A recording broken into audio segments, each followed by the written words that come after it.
കരൾ മാറ്റിവെക്കൽ ശസ്ത്രക്രിയയ്ക്കായി കാത്തിരിക്കുന്ന കുരുന്ന് ഷാൻ അഡോണിനായി കൈകോർക്കുകയാണ് മൂന്നാർ ഗൈഡ് അസോസിയേഷന്റെ നേതൃത്വത്തിൽ നടന്ന ധനസമാഹരണത്തിൽ വഴിയോര കച്ചവടക്കാർ മുതൽ വിവിധ ട്രേഡ് യൂണിയനുകളും സംഘടനകളും വരെ ഭാഗമായി. ചികിത്സയ്ക്കായി ജനങ്ങൾ നൽകുന്ന സഹായത്തിന് ശേഷം തികയാതെ വരുന്ന തുക താൻ ഏറ്റെടുക്കുമെന്ന് ദേവികുളം MLA F. രാജ പ്രഖ്യാപിച്ചു.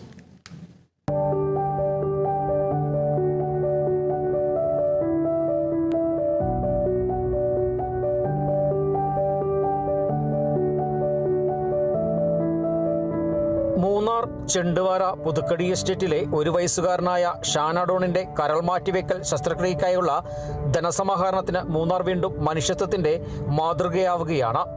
മൂന്നാർ ഗൈഡ് അസോസിയേഷനും മനിതനേയം അരക്കട്ടളിയും സംയുക്തമായി സംഘടിപ്പിച്ച ചികിത്സാ സഹായ ധനസമാഹരണ പരിപാടിയുടെ ഉദ്ഘാടനം ദേവികുളം MLA F. രാജ നിർവഹിച്ചു. കുഞ്ഞിന്റെ ചികിത്സയ്ക്കായി സമൂഹത്തിന്റെ നാനാതുറകളിലുള്ളവരാണ് സഹായഹസ്തവുമായി രംഗത്തെത്തിയത്. ദിവസവരുമാനത്തിൽ ജീവിക്കുന്ന വഴിയോര കച്ചവടക്കാർ മുതൽ ചെറുകിട വ്യാപാരികൾ വരെ തങ്ങൾക്ക് കഴിയുന്ന തുക സംഭാവന നൽകി. വിവിധ ട്രേഡ് യൂണിയനുകളുടെ നേതാക്കളും പ്രവർത്തകരും പരിപാടിയിൽ പങ്കെടുത്ത് ചികിത്സാ സഹായ നിധിയിലേക്ക് സംഭാവന നൽകി. ടൂറിസ്റ്റ് ടാക്സി ഡ്രൈവർമാർ, photographers association, merchant association, tourism മേഖലയിലെ വിവിധ സംഘടനകൾ, തൊഴിലാളി സംഘടനകൾ, വ്യാപാരി സംഘടനകൾ, വിവിധ സന്നദ്ധ പ്രവർത്തകർ തുടങ്ങി മൂന്നാറിലെ വിവിധ കൂട്ടായ്മകളും ഈ കാരുണ്യ ദൗത്യത്തിൽ പങ്കാളികളായി. നമുക്കാവുന്ന സഹായം നൽകി ഒരു കുഞ്ഞിന്റെ ജീവൻ രക്ഷിക്കുക എന്ന സന്ദേശമാണ് ഓരോ സംഘടനയും മുന്നോട്ട് വെച്ചത്. ചികിത്സയ്ക്കായി ജനങ്ങൾ നൽകുന്ന സഹായത്തിന് ശേഷവും ബാക്കി വരുന്ന തുക താൻ ഏറ്റെടുക്കുമെന്ന് ദേവികുളം MLA F. രാജ പറഞ്ഞു.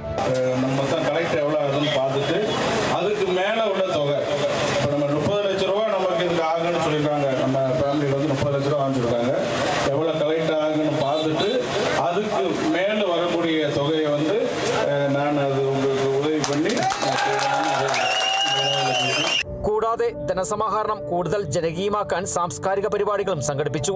സ്കൂൾ കുട്ടികളുടെയും വിവിധ സംഘടനകളുടെയും 24 മണിക്കൂർ നീണ്ടു നിൽക്കുന്ന കലാപരിപാടികളും സംഘടിപ്പിച്ച് ചികിത്സാ സഹായ നിധിയിലേക്ക് തുക സമാഹരിക്കും.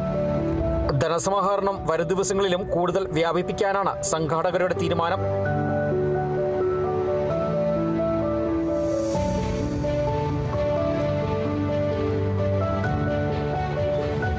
ഒരു കുഞ്ഞിന്റെ ജീവന് വേണ്ടി നാടൊന്നാകെ കൈകോർക്കുന്ന കാഴ്ച അതാണിന്ന് മൂന്നാറിൽ കാണാനാകുന്നത്.